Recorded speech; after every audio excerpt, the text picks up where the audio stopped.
হেৰি, এই দোকানলৈ গৈছিলে নহয়, বস্তুকেইটা আনিব পাৰিলে জানো?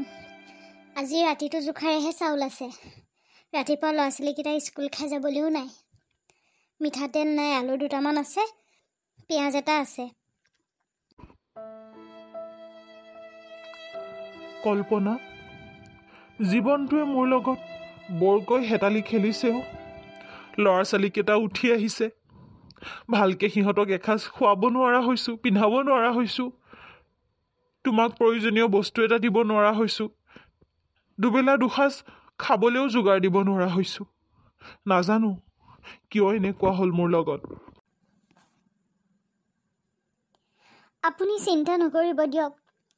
একালে মানুহৰ দুখ, একালে সুখ, সকলো বিধাতাৰ লিখন। হ'ব এইবিলাক, ইমান মন মাৰি নাথাকিব।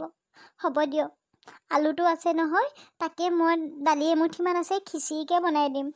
কাইলৈ মই কিবা এটা ব্যৱস্থা কৰিব লাগিব। এই ওচৰৰ মানুহ এঘৰত চাউল কেইটামান জাৰি দিম বুলি কৈছোঁ, টকা 200 দিব বোলে। তাকে সেইটো পইচা পালে মই কাইলৈ বজাৰ কেইটামান কৰি আনিম দিয়ক। ইহঁতকেইটাইতো স্কুলতে ভাত খাবই। আপুনি য'তে কাম কৰে তাতে ভাত কেইটামান খাবলৈ চেষ্টা কৰিব আৰু। নিয়তিৰ এজাক ধুমুহাই মোক উলংঘ কৰি থৈ গ'ল। কল্পনা, তুমি কিমান কষ্ট কৰিবা, কিমান লোকৰ ঘৰত কাম কৰিবা।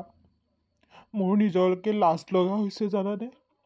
য'ত কাম কৰিছোঁ 5,000 টকা পাওঁ, দিম বুলি কৈ মোক আজি এমাহেই চোঁচৰাই আছে, সৰলতাৰ সুযোগ লৈ আছে।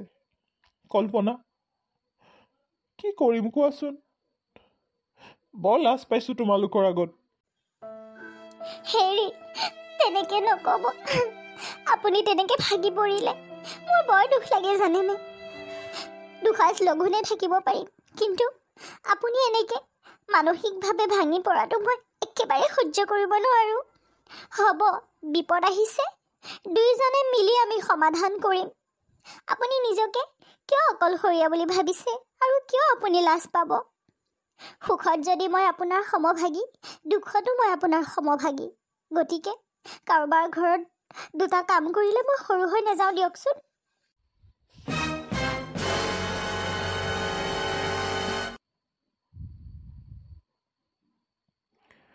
মিষ্টাৰ শইকীয়া। দাদা আপুনি? আহক দাদা, আহক।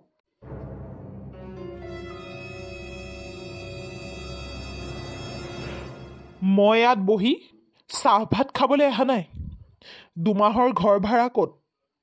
মই কেইবাবাৰো ৱাৰ্ণিং দিছিলোঁ যে এই মাহত যদি মই পইচা নাপাওঁ, আপোনালোকে মোৰ ঘৰ এৰি গুচি যাব লাগিব।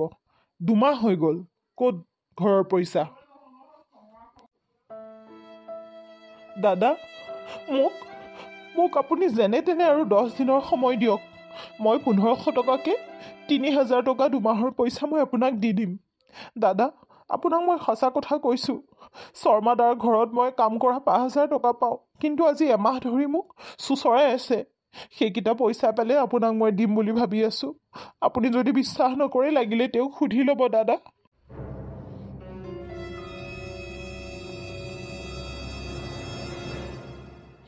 শুনক, প্ৰথম কথা, এইখন কোনো ধৰ্মশালা নহয়। মোৰো পৰিয়াল আছে, ময়ো সিহঁতৰ পেট পুহিব লাগিব। এমাহ বাৰু মই কেনেবাকৈ মানিলোঁ, এতিয়া 2 মাহ হৈ গ'ল, ঘৰৰ ভাড়া পোৱা নাই, মই চলিব পৰা নাই। মই 2জনী ছোৱালীক বাহিৰত পঢ়াই আছোঁ, ল'ৰাটো ডক্টৰ পঢ়ি আছে, গতিকে সিহঁতলৈ মই পইচা পঠাব লাগে। মানুহজনী ৰোগীয়া, মানুহজনীক মই মেডিচিন আনি দিব লাগে। মোৰ মা বেমাৰী, গতিকে মোৰ কথা কোৱা ধৰণটো হয়তো অলপ কঠোৰ হ'ব পাৰে, কিন্তু মই আপোনাক আচলতে এবাৰ সকিয়নি দিবলৈহে আহিছোঁ। আপুনি সেইটো বেয়া নাপাব। ময়ো উপায়হীন, বুজিছেনে? ৰুম কেইটা ভাড়া দি তাৰ পৰাই চলি আছোঁ, কোনো মোৰ চাকৰি নাই। গতিকে 2 মাহ যেতিয়া ভাড়াটো পেণ্ডিং হৈ যায়, মোৰ বৰ অসুবিধা হয়। ঠিক আছে বাৰু, আপোনাৰ মতে মই আপোনাক 10 দিনৰ সময় দিছোঁ, নহ'লে কিন্তু বহুত ভাড়াতীয়া আহি আছে, মই কিন্তু তেওঁলোকক ৰুমটো দিবলৈ বাধ্য হ'ম। ধন্যবাদ দাদা, আপুনি যে আমাক 10 দিনৰ সময় দিলে, ধন্যবাদ। যদি সেইকেইটা পইচা যোগাৰ নহয়, মই মোৰ বিয়াৰ ফুলিযোৰ বেছি হ'লেও আপোনাক 10 দিনৰ ভিতৰত পইচাটো দি দিম। আপুনি আমাক ঘৰৰ পৰা ওলাই যা বুলি নক'ব। এই সৰু সৰু ল'ৰা ছোৱালী দুটালৈ ক'ত যাম আমি, কওকচোন। বানে আমাৰ গোটেই ঘৰ বাৰী ভাঙি চিঙি উৰুৱাই নিলে। আমাৰ অৱস্থা পাতি ভাল আছিল, এখন দোকান আছিল, সকলো বয় বস্তু চব উৰুৱাই নিলে, যাৰ কাৰণে আমি এতিয়া অঘৰী হৈ গ'লো। পৰিয়ালবিলাকক বিচাৰোঁতে পৰিয়ালবিলাকেও আমাক লেই চেই কৰিলে, কাৰণ আমাৰ এখেত আৰু মই ঘৰৰ অবাধ্যত বিয়া হৈছিলোঁ। তেখেতে শইকীয়া লিখে, মই দাস লিখোঁ। আমাৰ জাত নিমিলে, যাৰ কাৰণে তেওঁলোকৰ ঘৰৰ মানুহে মোক একচেপ্ট কৰা নাছিলে, আৰু তেতিয়াৰ পৰা তেওঁ আদৰ নোহোৱা হৈ গ'ল। ময়ো এলাগী হৈ গ'লোঁ, আৰু মোৰ কাৰণে আজি মোৰ মানুহটোৱে কষ্ট সহ্য কৰিব লগা হৈছে। ঠিক আছে, হ'ব। হে ভগৱান, হে ভগৱান, সহায় কৰা প্ৰভু, সহায় কৰা। মা ভোক লাগিছে, ভাত হ'লনে? অঁ মা, মোৰো বহুত ভোক লাগিছে, পেটটোৱে কিবা মাতি আছে মা। অঁ মা, আজি নহয় ৰুবুহঁতৰ ঘৰত মাংস বনাইছে, আমি ৰাস্তা দি আহোঁতে গোন্ধ পাই আহিছোঁ। অঁ মা, আজি ৰাতি আমাকো মাংস আনি দিয়া না, বহুত দিন হ'ল মা, মাংস টেষ্টটো কেনেকুৱা আছিল পাহৰিয়ে থাকিলোঁ মা। ঐ, তহঁত মনে মনে থাকিলি নে? যি বনাই থৈছোঁ তাকে খা, বেছি হুলস্থুল কৰি নাথাক, এনেও মাথা গৰম হৈ আছে। হেৰা, তুমি কিয় ল'ৰা ছোৱালীকেইটাক গালি দিছা অ? সিহঁতেনো কি জানে কোৱাচোন, ইমান সৰু সিহঁত, সিহঁতৰ গাত কথা নালাগে নহয় এতিয়া, সিহঁতক গালি নিদিবা অ। একোতো দিব পৰা নাই, অন্ততঃ মৰমৰ মাত এষাৰটো দিব পাৰোঁ। মায়ে আমাক গালি দিছে। মা, কিয় গালি দিছে আমাক? আমিনো কি কৰিলোঁ মা? ক্ষমা কৰি দিবি, মোৰ মাথাটো একেবাৰে গৰম হৈ আছে। ক্ষমা কৰি দিবি, তহঁতক মই গালি দিলোঁ। আজি যি বনাইছোঁ তাকে খা, মই কাইলৈ তহঁতক মাংস আনি দিম দেই।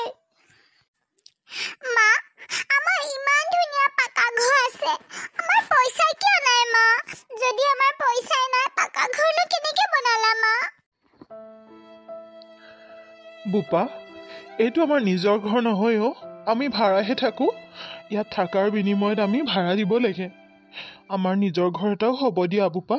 তোমালোক দুটা পঢ়ি শুনি ডাঙৰ মানুহ হোৱা, চাকৰি কৰা, তেতিয়া আমাক বনাই দিবা আকৌ। ঠিক আছে মা দেউতা, আজিৰ পৰা তোমালোকে যি বনাই দিয়া তাকে খাম, আমি আৰু আমনি নকৰোঁ। অঁ মা, অঁ দেউতা, দাদাই ঠিকেই কৈছে, আমি আৰু আজিৰ পৰা খোৱালৈ আমনি নকৰোঁ, তোমালোকে যি দিয়া তাকেই খাম। আমাৰ এতিয়া বেয়া দিন চলি আছে ন, আমাৰো ভাল দিন আহিব, আমি পঢ়ি ডাঙৰ মানুহ হ'ম, চাকৰি কৰিম, তেতিয়া আমাৰ নিজৰ এটা ঘৰ হ'ব, আৰু আমি সদায় মাছ মাংস খাম ন দেউতা। আৰু তেতিয়া আমি চোতালতে ডাঙৰ গোসাঁই ঘৰ এভাগ বনাম।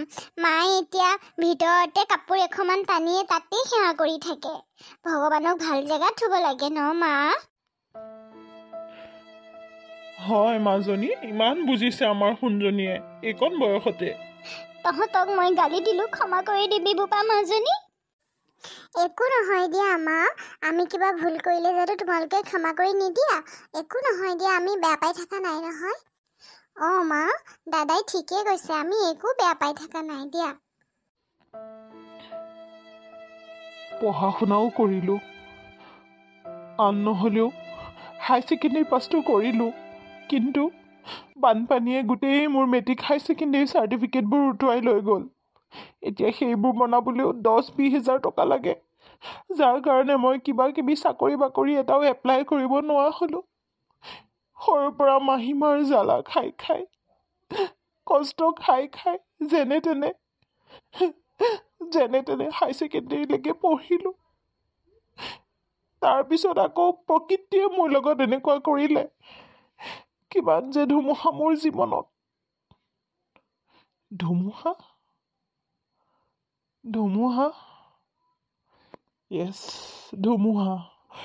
য়েছ, মই পাই গ'লোঁ। মই মোৰ জীৱনৰ টাৰ্ণিং পইণ্ট পাই গ'লোঁ। আজিৰ পৰা মই মোৰ গোটেই জীৱন বৃত্তান্ত লিখিম। মই মোৰ আত্মজীৱনী প্ৰকাশ কৰিম, যাৰ নাম হ'ব এজাক ধুমুহা। যেনে তেনে দুমাহৰ ভাড়াটো দিব পাৰিলে মই শান্তিয়ে লিখিব পাৰিম। শংকৰদেৱে যদি এৰাতিত গুণমালা লিখিব পাৰে, ময়ো পাৰিম মোৰ আত্মজীৱনী প্ৰকাশ কৰিবলৈ। বৌ, দাদা আছেনে? অনুৰাধা, আছে ৰ'বা দাদা, মাতি দিম নেকি? মাতক মানে বৌ, মই আপোনাক কি ক'ম? দাদাৰ লেখাখন মই লৈ গৈছিলোঁ যে, সেই লেখাখন মই কেইবাটাও ভাষাত অনুবাদ কৰিলোঁ, ইংলিছত কৰিলোঁ, বাংলাত কৰিলোঁ, আৰু দাদাইতো নিজে অসমীয়াত কৰিছে, আৰু সেইখন মই ছপা কৰিলোঁ, আৰু এতিয়া জানেনে সেইখন কেইবাটাও প্ৰডাকশ্যনে কিনি লৈছে। বৌ, আপোনালোকৰ কপাল ফুলি গ'ল বৌ। আৰু এতিয়া মই দাদালৈ এখন 10 লাখ টকাৰ চেক লৈ আহিছোঁ, আৰু কিমান চেক আহিব ঠিক নাই বৌ। আপোনালোকৰ দুখৰ অন্ত পৰিল বৌ। একেবাৰে অমিতাভ বচ্চনৰ বাগবান ফিল্মখনৰ নিচিনাই হৈ গ'ল বৌ। হে ভগৱান, তোমাক কোটি কোটি নমন প্ৰভু, চকু মেলি চালা।